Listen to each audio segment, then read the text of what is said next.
episode 374 of the Cyber Law Podcast, brought to you by Steptoe and Johnson. We're lawyers talking technology, security, privacy, and government, and the views we're about to express do not reflect the opinions of our institutions, our clients, our friends, our family, or even our pets. Joining me today, Jamil Jaffer, who's the founder and executive director of the National Security Institute, and 100 other things, including working at IronNet, which just had its IPO and listing on the stock exchange. Is that right, Jamil? That is exactly right, Stuart. Thanks for mentioning that. We went through the SPAC process with a company called LGL Systems Acquisition Corporation, and we are now listed on the New York Stock Exchange as IRNT. Congratulations. And Dmitry Alperovitch, who has been through all of that and more and has now taken his interest and his funds to the nonprofit Silverado Policy Accelerator, where he is funding some of the most interesting research on cyber issues in the country. Dmitry, great to have you. Thanks for having me back. All right. And David Kris, the founder of Culper Partners, LLC, and an advisor to multiple government agencies. David, good to have you. Thanks. Great to be here. Okay, and I'm Stuart Baker, formerly with NSA and DHS, and the host and chief provocateur for today's program, which we're going to jump right into. Jamil, it was hard to ignore in the news that Apple is claiming that it has won the fight with Epic over whether Epic can be part of the Apple Store without having to pay the 30% that Apple charges. And most people would say, yeah, Apple did win. They certainly beat the antitrust case, but there's a footnote that makes me wonder whether this is all to the good for Apple. So can you give us a little feel for where this case came from and what the footnote? Yeah, so the core issue here in this case is whether Apple can permit or can require their applications in the App Store to route their payments through Apple's methodology. And Epic's claim was that's not appropriate, that Apple had a monopoly, this App Store marketplace, or in the relevant marketplaces they defined it. And the judge actually found that they failed to meet their case that Apple had a monopoly in what it defined as the relevant marketplace, the mobile gaming marketplace. And at the end of the day, Judge Rogers determined that, in fact, those claims as a result failed. Now, Epic appears to have gained some ground. One of the arguments they made is the question about whether they could direct people to other forms of payment. And in that respect, the judge said that there may be some room for Apple to be required to provide or to permit a different methodology, as long as it's not in a particular way, to allow these companies to use other payment methods. Epic got a sort of a small victory, but the larger effort it lost in a big way, in part because of the market definition that the judge engaged in. Epic has appealed, and so this will go up to the Ninth Circuit, and we will see what happens next. But as far as right now, go ahead. Sounds like the pretty plausibly, the market that the judge found was for basically the Google Store and the Apple Store together for games is the market that the judge saw. And apart from lock-in to particular phone systems, that's not an implausible conclusion.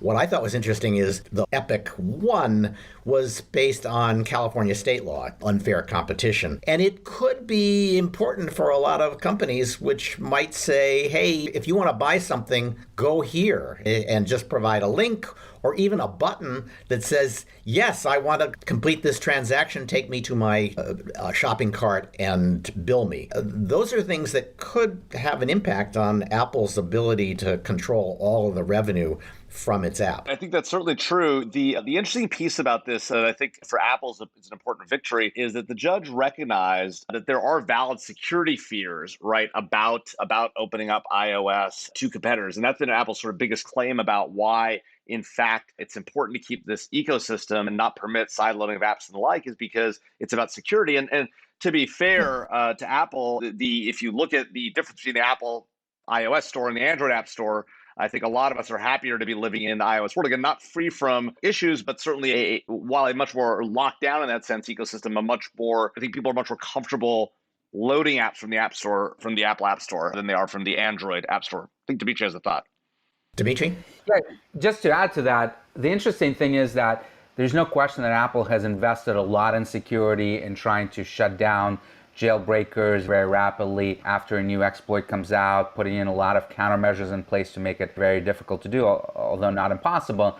And a lot of it, quite frankly, has been driven not by necessarily security concerns, but by the concerns of protecting this incredible revenue stream that they're collecting from the app stores and preventing people from doing third-party app stores easily and undercutting their way to collect revenue. So it'll be interesting to see what the impacts on security will be if there's a more open ecosystem and some of those incentives will go away for Apple. Yeah, I fear that this is like a lot of Apple stuff. It's 10% better. The Apple product is 10% better on security and a bunch of other things and will cost you 40% more. So the question is, are you getting value in terms of better security for money, or could you get the same better security for less? I don't think we're going to answer that, and I completely agree with you. There is more security, and they do invest more in security at Apple than Google's store suggests. Stuart, right. there's one other piece I think we have to mention, which I think is why Epic is appealing. Having lost even a larger claim is that the court actually did find that Epic has to pay damages, right? That they knowingly violated the contract with Apple, and that's obviously a huge win for Apple. Now, you could imagine Apple doing a cross appeal, right, of this narrower issue, but it is worth noting that Apple is making changes to some of its App Store policies overseas also in very specific ways, and so it may be that Apple's willing to take some of these changes and at least adopt some aspect of that to help move the ball down the road in this space. So it'll be an interesting thing to see how that particular piece of it plays out. But I do think that Epic is not thrilled with the way this thing's played out. Although I will say on the PR front, Epic did get a lot of attention from kids like mine who were very unhappy that Fortnite was no longer in the App Store. Okay, it's like old times. They went away for the summer vacation and they're back. Revel is back. Groove is back. Groove is even tweeting, or there are tweets about whether Biden should be worried because he's going to be a target from Groove.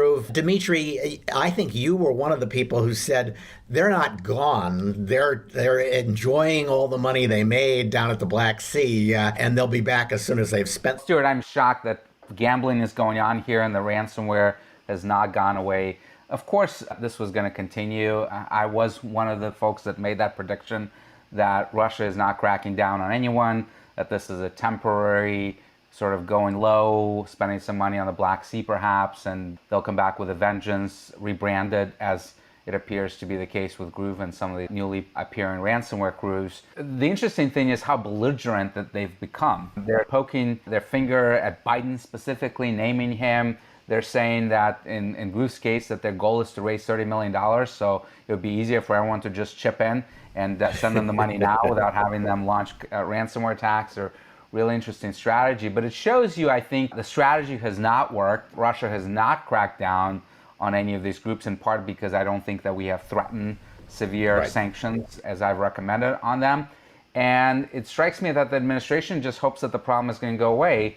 And of course it won't go away, and it's going to get a lot worse. And it's long past time that we get serious about this, or we're going to see more attacks. Just last month, no one paid a lot of attention to it because we're all focused on Afghanistan, and rightly, but 4 major hospital systems were hit by ransomware, and some of them were turning away patients. Didn't even make national news because of everything else that's going on. But eventually this is going to get bad enough where not just in the media, but the real impact to average Americans is going to be so bad that the political pressure will be massive on this administration to start doing something. And I would think that they start looking at this problem seriously now, because at the core of the problem, it's a geopolitical issue. It is all about confronting Russia. We're not going to defend ourselves out of this problem. I applaud the administration for a lot of the security things that they've done with executive order in May and other things. But let's be honest, none of those things are going to stop ransomware attacks on schools, on hospitals, on our even critical infrastructure. So we have to start looking at this as how do we stop, particularly Vladimir Putin, but even other countries from providing a safe haven to these groups. And we just haven't been serious about it. Yeah, so there are 2 studies that I thought were interesting. First, now we're seeing reports that a lot of students' personal records stolen from schools are being released online. That's terrible. And then a really interesting study that looked at patient fatalities in hospitals that were under cyber ransomware attack and those that were not, and also during times when they were and were not under attack. And deaths are higher when there's a ransomware attack. So there are people who have died from ransomware. We just don't know their names. All right, Jamil, that was an unhappy discussion.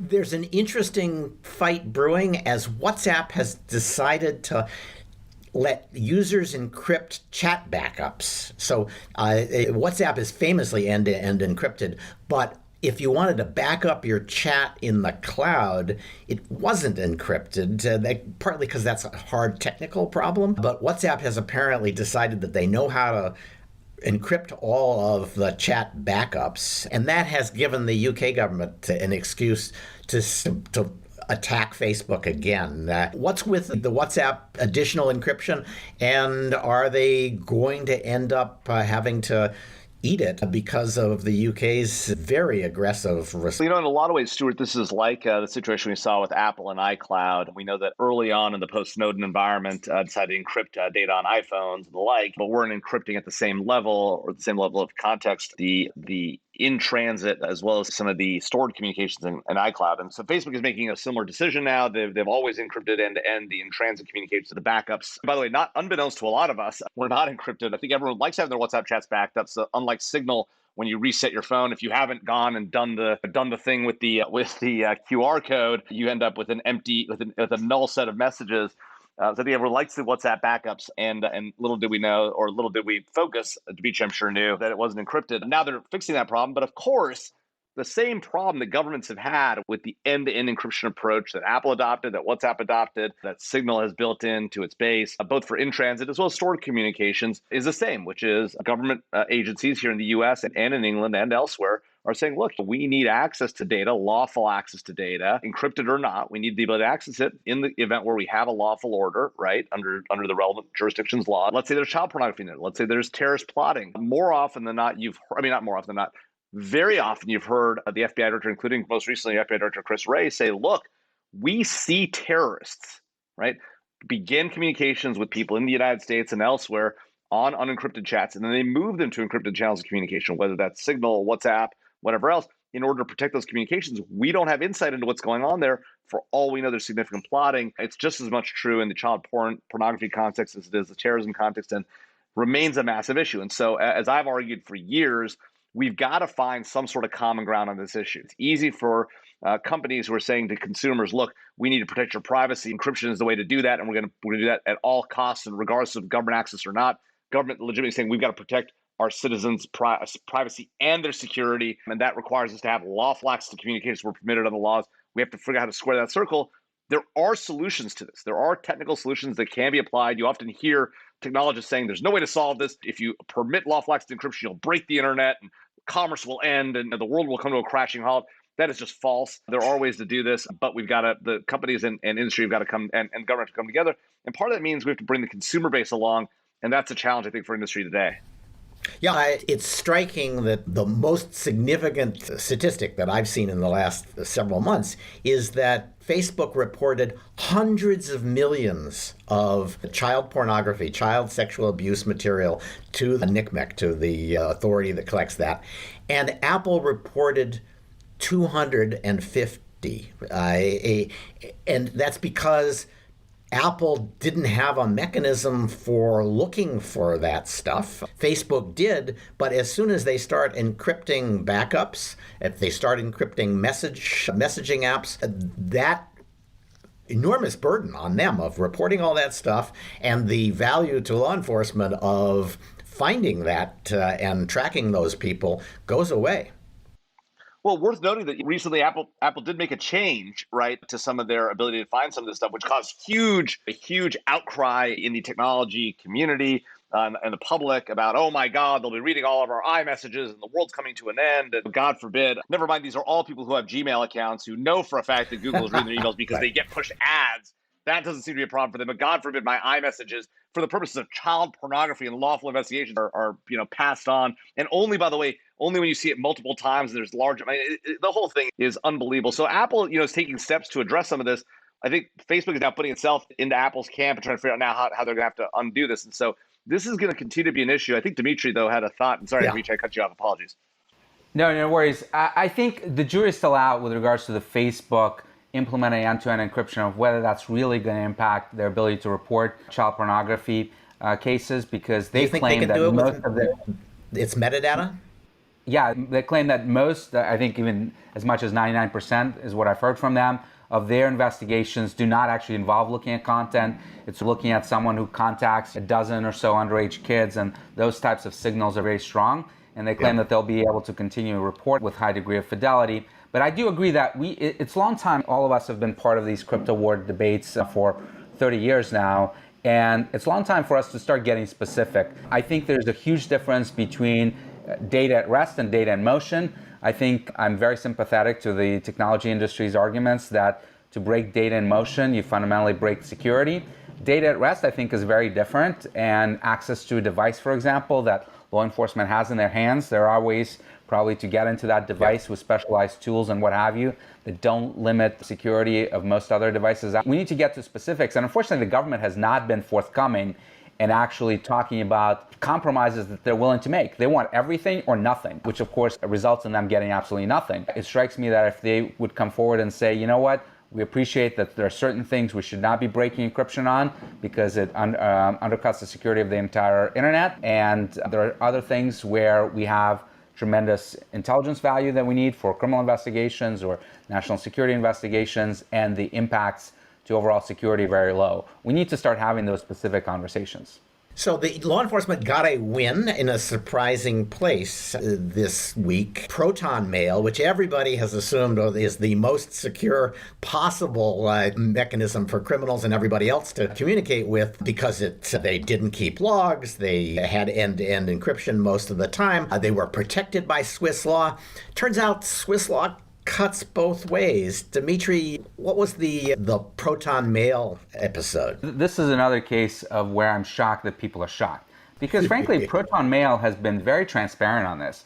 They have a huge transparency report that they put out. I take it that most of the people that are protesting their actions have not read it, but they were very clear that they are under Swiss jurisdiction and they will abide by court orders from Swiss courts. They don't log anything by default, but of course a court can force them to start logging metadata. Now, they are not able in any way, they claim, and I believe them, to look at content. So they're only able to record things like IP addresses, not actually peer into email traffic, even with a court order. But in this particular case, you had a French activist who I believe was breaking into some people's homes. So it wasn't I think more likely they were squatters. There was a movement of squatters, which, if you're looking for something that will offend Swiss law and sense of propriety, interferences with private property are it. That's right. And the French authorities have asked for help from the Swiss authorities. The Swiss have court order to Proton Mail, which they had to abide by. And they did, and they started logging IP addresses.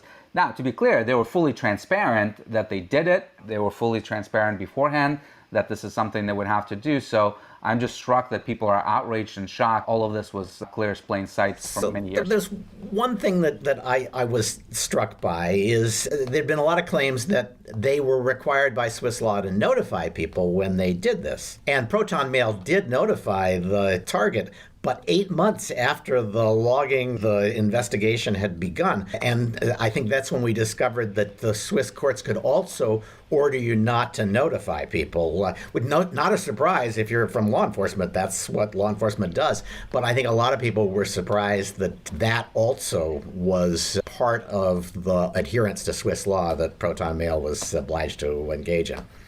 Again, every law enforcement agency in the world would want ability to not let their target know that they're being watched, particularly in the cases of national security, but even in criminal investigations, they're still early on and they're still trying to figure out what's going on. Of course, they don't want to tip off the subjects. This is something that I think you'd be hard-pressed to find a jurisdiction where you don't have that.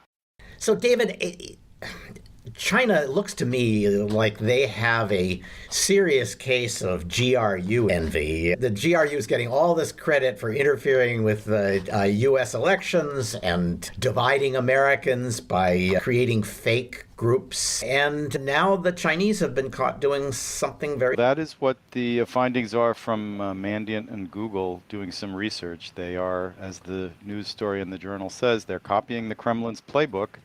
They are using fake social media accounts to create real-world turnout, or at least to attempt to create real-world turnout at protests. As you might expect, the efforts here are focused on PRC interests, which largely have to do with COVID-related issues as well as race-related issues.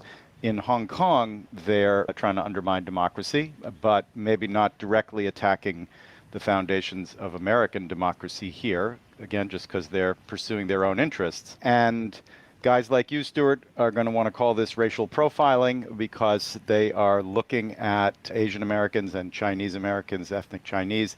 This is obviously something that they have done historically in the espionage space, where the IC has published that they target for recruitment in that area. I've always thought that this was kind of the most racial worldview you could find. They believe that if you are racially Chinese, you owe an obligation to your motherland. And the fact that you're 3 generations in the United States doesn't matter at all. It's a very odd and very racial view of the world. But it's going to, because it overlaps with what in some cases are legitimate and in other cases hyperbolic claims that the FBI is engaged in racial targeting when it does its counterespionage investigations. This puts the Chinese in a position of putting forward a line that a lot of Asian groups in the United States also put forward.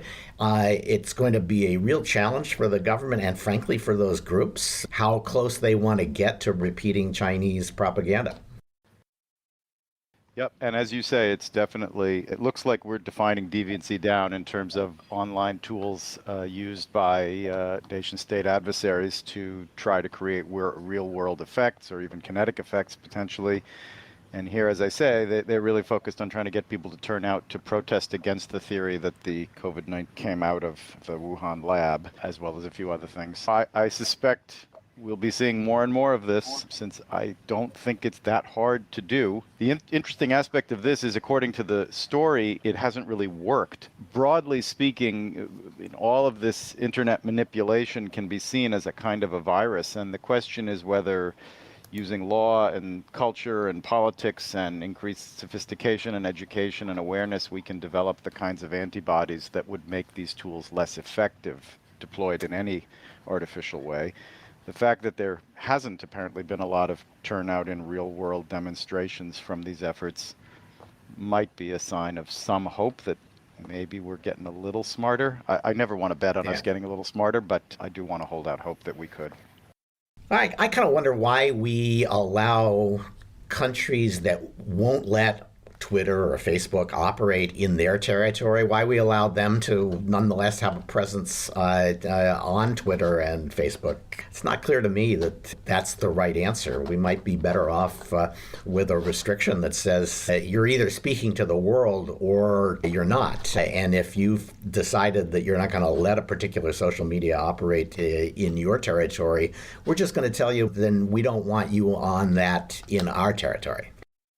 Okay, this is my favorite story of the episode, but for one that David will do later, which is a report from the UK saying that they think GDPR, the infamous privacy regulation from Europe, is going to interfere with their ability to build an AI industry or to utilize AI effectively, because GDPR, in a weird, slightly Luddite pronouncement, said you can't allow automated decision-making to affect a decision that actually has human consequences. And Jamil, that was always a weird little provision in GDPR, and now we have a pretty prestigious UK task force saying, thank God for Brexit, let's get rid of that provision from our privacy. This is a great example of how well-intentioned plans by a regulatory state or a regulatory body or a lawmaking body can go horribly wrong. This happens all the time. This is not the first time we've seen problems with GDPR. GDPR has had significant impact on cybersecurity capabilities with its restrictions on the communication and usage of IP addresses and the like. Well, GDPR combined with the ridiculous rulings of the European Court of Justice in multiple cases, not to mention the national security implications of GDPR and the economic implications of GDPR on the US-EU relationship, and soon to be, right, the internal US relationships as they apply the same logic that they've applied to the US to internal national security efforts of GDPR member countries or EU member countries. This is not surprising at all in my mind. I actually think this provision, while itself may be somewhat unique, it is indicative of a larger problem, which is this concern that folks have about the use of machines and systems to do work that humans would do. You see the same sort of Luddite-like reaction to automated cars, and in fact, the reality is, in 9 cases out of 10, automation, artificial intelligence, and the like actually makes you safer. It protects your privacy better. It actually is a significant boon for those who care about privacy and safety. And yet, because this gut instinct, this sort of instinctual reaction of, oh, if a machine is doing something a human could, it might do it faster and more aggressively and might do it in a way that harms me, that sort of Luddite-like reaction leads us to create laws and regulations that ultimately are problematic. And the reality, one other piece of this, and it's worth noting, Stuart, this happens a lot even in the surveillance. When you think about, people often complain about metadata and based investigations, the first initial Snowden leak. People complain about national security letters and the like. The reality is that the more you can use metadata, right, the less likely are you going to need to go to content data. And so it's actually more privacy protective than privacy harming. But to Dimitri's point earlier, by the way, I want to come back to this about metadata and being a substitute for content. Let's be very clear. There is not one law enforcement or intelligence person on the planet who would tell you that metadata is even near a substitute for content. You have to have content. We've heard all these stories about digital contrails and how it's the new era of digital surveillance and the like. The fact of the matter is, unless you have content, you can't do surveillance effectively. That is the reality. Metadata can help early on. The same is true of cybersecurity, by the way. Dimitri knows it. Metadata can help, but it is not a substitute when you need content. And that's just the fact of the matter. Dimitri? I don't disagree with Jamil that when you can have content, of course you'd want content. You always want as much information as possible. The question is, can metadata be enough? And as someone who has built AI algorithms based on metadata, I can tell you in many cases they can give you to a high degree of certainty based just on metadata. And Jamil, I don't know if you can talk about this, but in the case of our drone strike program, the signature strikes that we've used without even knowing who we're striking, it's all based on metadata, right? Sometimes there have, of course, been mistakes and so forth that have been tragic, but we make decisions based on metadata all the time because we don't live in a perfect world and we can't wait for perfect information and complete information to make a decision. Yeah, but Mike Hayden, who was the DCI, famously said, yeah, sometimes we kill people based on metadata. Yeah, to the extent we want to talk about drone strikes, I think that signature strikes oftentimes are mistaken for a couple of things. While we may use metadata to identify targets for surveillance or other further action, in the case of signature strikes in particular, what we're actually talking about there is not necessarily digital signatures, although sometimes it might involve that. It really actually is oftentimes pattern of life behavior and the like. It's really, that's the quote unquote signature we're talking about, signature strikes, more often than not. And 10 military-aged males going from point A to point B. Of course, we've seen how that type of signature strike can go horribly wrong. Just this last few days, we've seen an extensive report in the New York Times about what appears to be the last alleged drone strike in Afghanistan. Again, we don't know the details on that, but if what the New York Times is reporting is accurate and they have a lot of data and photographs and security camera footage and the like to back it up, it may be a demonstration of a case where a signature strike does have challenges, certainly. All right, let's keep moving along on this. Brazil's President Bolsonaro has taken a leaf from Florida's and Texas's playbook and banned the social networks from removing posts during the election period. He's in a tough election. He's not looking good. He's had a bitter fight with at least one justice of the Supreme Court who seems to have basically launched a campaign against him, investigating him. David, is there anything different from this fight. He's been called the Trump of the tropics, so it's not completely surprising that he would follow Trump in picking a fight with social media, or that they would pick a fight with him. What can we learn from what Brazil's doing? So I look at this through, as much as I'm tempted by your intro, through a different lens. This reminds me a little bit of must-carry rules, except just for me. And I want to compare it to the fight over cross-border data demands that were, as everybody knows, addressed by the sort of the Cloud Act. In those cross-border situations where one government was seeking information that may have been subject to the jurisdiction of another, there could be pretty severe whipsaw effects for global communications companies trying to figure out how to follow the rules, because you might end up with some statutes that required production and others that blocked and forbade the production, creating this, as I say, this kind of whipsaw effect. I imagine a world now in which that whipsaw effect applies to takedowns as Do you well. think the usual rule is if one state doesn't regulate something and the other does, you have to obey the regulation of the state that does, and you can't complain that there's a difference in the obligations that you have. And then the U.S. cannot tell Facebook to take the posts down.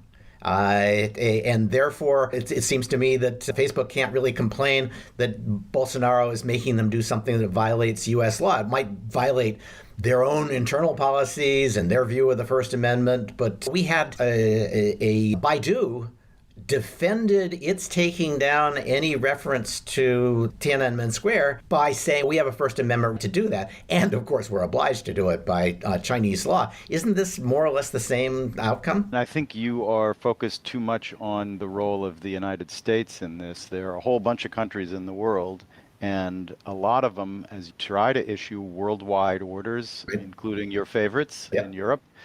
And so I do think we are potentially, not for certain, but potentially headed for a world in which the patchwork of various countries' required carry or must carry rules and takedown orders come into increasing conflict. And do you think Bolsonaro cares whether people in Germany can read these posts? He's worried about the Brazilian electorate and applying Brazilian law to Brazilian posts and Brazilian subscribers. And one is can not imagine hard. if you start filtering the world by IP address or other proxies for location, that you could have a set of territorial rules here.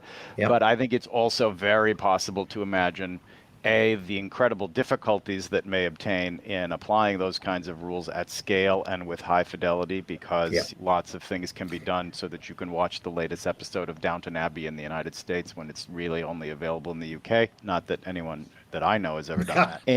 And also, it's not at all clear that these laws will be written with that kind of scalpel-like precision or care. I do agree with you as to the motivation most of the time, but I see the potential for chaos ahead. Maybe it won't turn out that way. Maybe this will just be a flash in the pan.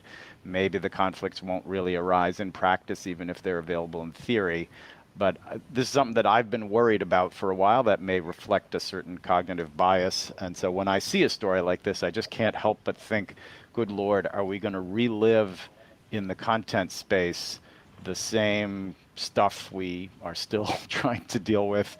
I'm still waiting for that US-UK agreement to proliferate on the data production and data access side. And if so, I think we're in for some rough sledding ahead.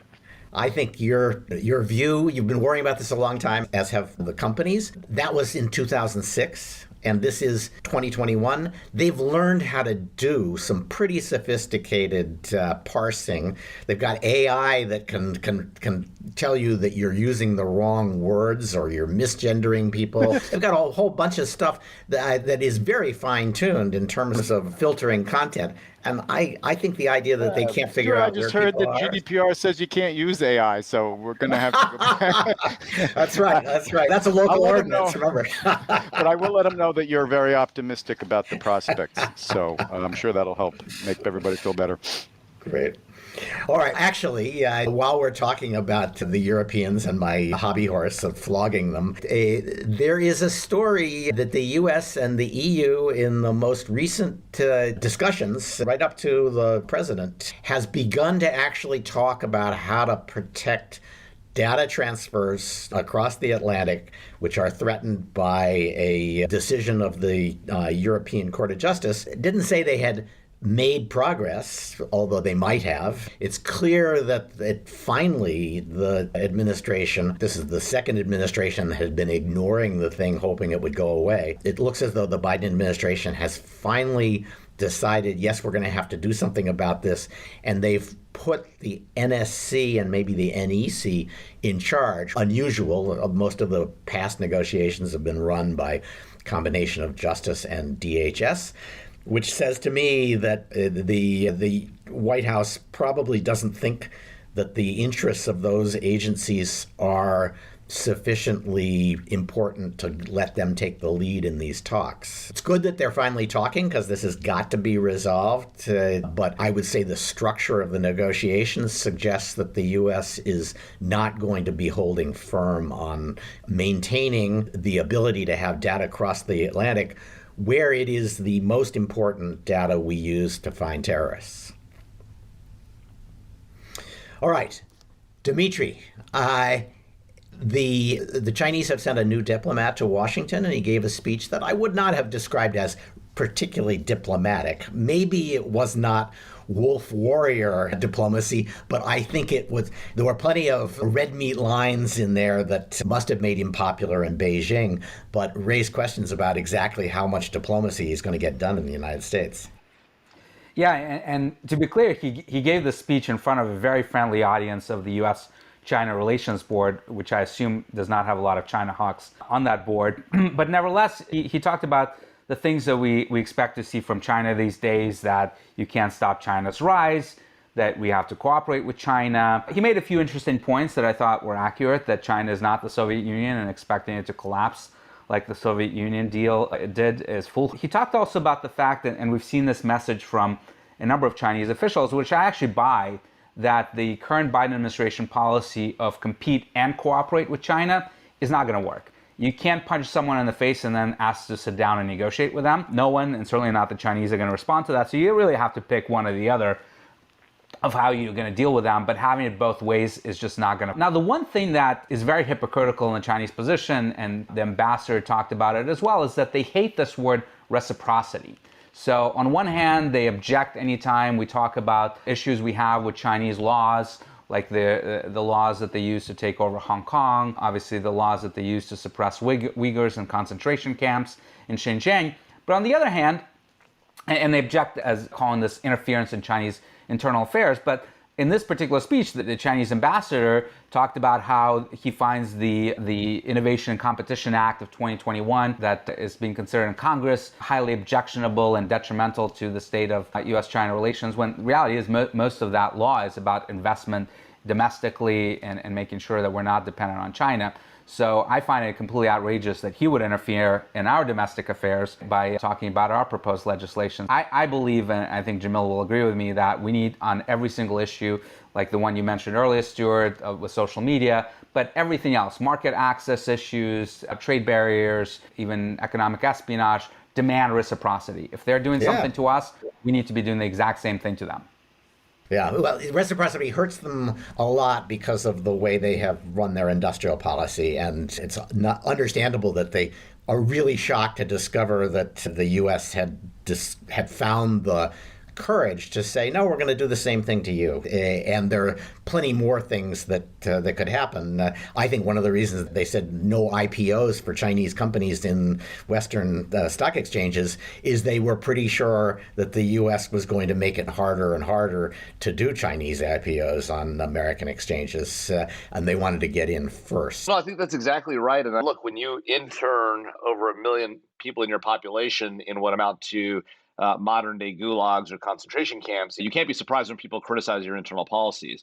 I think that at the end of the day, the United States really needs to be laser focused on the fact that China is, if not already, a peer competitor, a near peer competitor in a variety of realms, and that their goal is to box us out of a number of these spaces. And regardless whether they think these policies are problematic or the like, I think Dimitri is exactly right to say that it's fascinating that they are so concerned about this legislation that focuses on building domestic capability in America, because They know it. We're a competitor. Yeah. They don't want us finding that space to be independent of their semiconductor chips, independent of them on reliance for pharmaceuticals and PPE and the like. They like the fact that we're reliant because it puts us at their behest. And I think it actually is very revealing. In fact, I think one of the really interesting things that's going on here is that the Chinese have told us for a long time that this is where they're headed. Now, the problem is we haven't been paying attention, in part because we don't have a lot of native Chinese speakers in the United States that are in the policy sphere. And so we're not reading Chinese policy documents.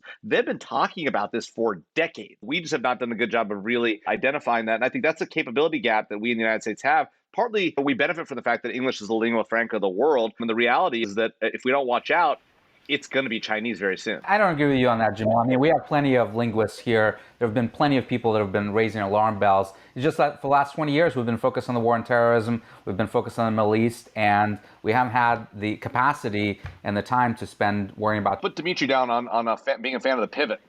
Yep, I think that's a remarkably bipartisan position. I agree with you. They have written down a lot, partly because they didn't think we were reading it, and partly because it's a very big country. And if they want to get everybody on board with a policy, they have to talk about it publicly, and we get to read it.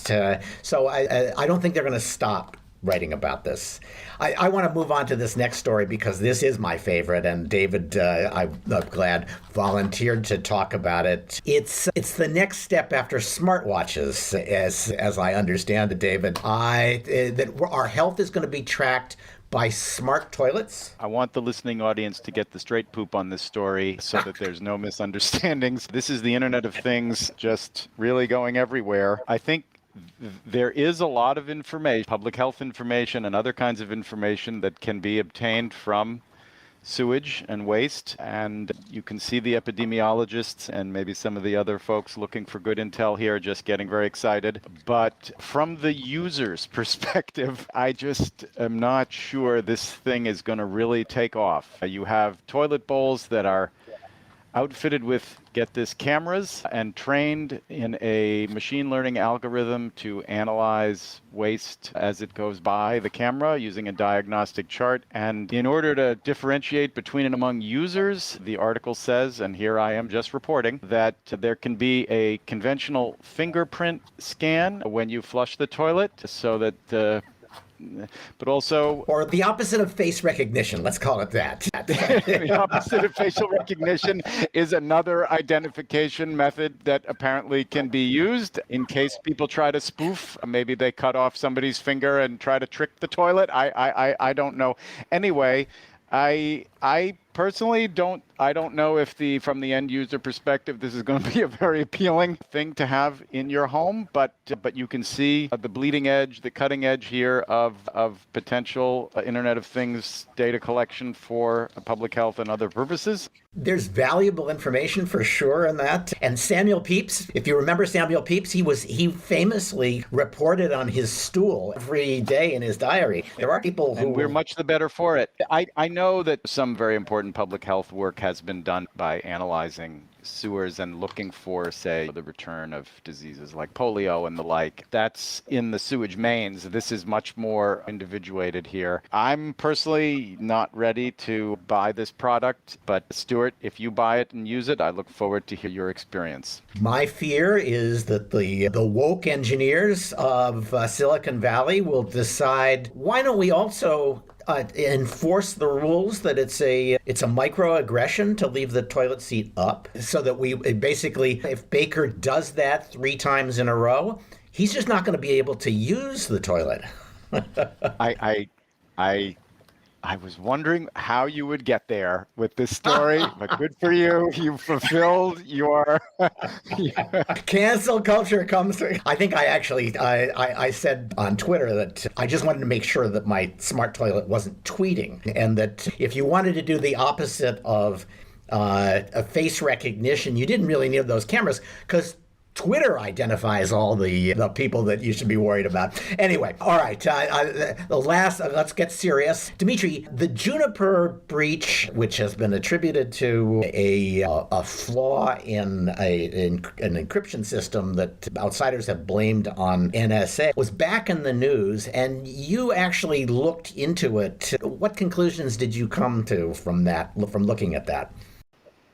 So this is an old story, of course. It goes back to 2006 and 2007 when this new cryptographic standard, dual EC, was approved by NIST, and we now know at the behest of the NSA. That algorithm, which generates random numbers, which you then feed in encryption algorithms, it's a critical capability to have for encryption to work. There's not a lot of controversy around the algorithm itself. The algorithm is slow, it has some weaknesses, but it's more or less secure. But the main issue that people have had since those early days has been that the algorithm requires two parameters to be supplied into that algorithm. It's an elliptic curve algorithm, so you have to generate two elliptic curve points called P and Q in order for it to function. And the only way you can assure that the algorithm will be secure is if you generate those points randomly. So what happened in that standard we now know is that NSA asked NIST to include their own parameters from their own P and Q and refused to say how they were generated, whether they were generated randomly. And since the early days, people were very concerned because if those points were not generated randomly, then NSA or anyone else that knows how those points were generated could essentially break the algorithm, predict future outputs, and as a result, break further encryption. So what happened is that the standard got adopted, and then several companies, including RSA and Juniper, implemented that standard. RSA used the P and Q that were in the standard from NSA, and there was a lot of controversy post the Snowden disclosures about that. But the Juniper case was much more interesting because they did not use those P and Qs. They claimed that they self-generated their own values, which we know that they don't match to the standard. So we know that at least they didn't use the standard ones. And as a result, they said that this is secure. However, what we don't know is how they generated it and whether they generated it themselves or not. So when they've come out publicly and said, we're not vulnerable to the situation, they did not disclose the two things that are critical. One, how did you generate P and Q? Did you do it randomly, or did anyone else supply it to you? And that's all they really need to do, is to come forward and say, we did it randomly, we did it ourselves, here's the code that we used. For people to say this was perfectly secure, there was no backdoor in this code. The reason why this has come up again after many years is that Bloomberg has just put out a story saying that DoD pressured Juniper or requested from them to include this algorithm in their code. Very suspicious that they did, but did not use the standard P and Qs and have not come forward and talked about which P's and Q's they've actually generated. So we can put the whole thing to bed. Juniper can do that tomorrow if they just come forward and explain how they generated those points and provide the code for doing so, which can be validated by anyone. Right? This is years ago now, and finding the engineers who worked on this and what they did, and finding their notes, may turn out to be a lot of work that may not pay off. All right. Let's close it up there. That's just about an hour. Thanks to Dimitri, thanks to Jamil, thanks to David for joining us. If you have a chance to send us comments, cyberlawpodcast@steptoe.com. Leave us a rating. We need a rating, and we'll read your comments when you rate us. Thanks to the Wasserman sound design for our music. This has been episode 374 of the Cyber Law Podcast, brought to you by Steptoe & Johnson.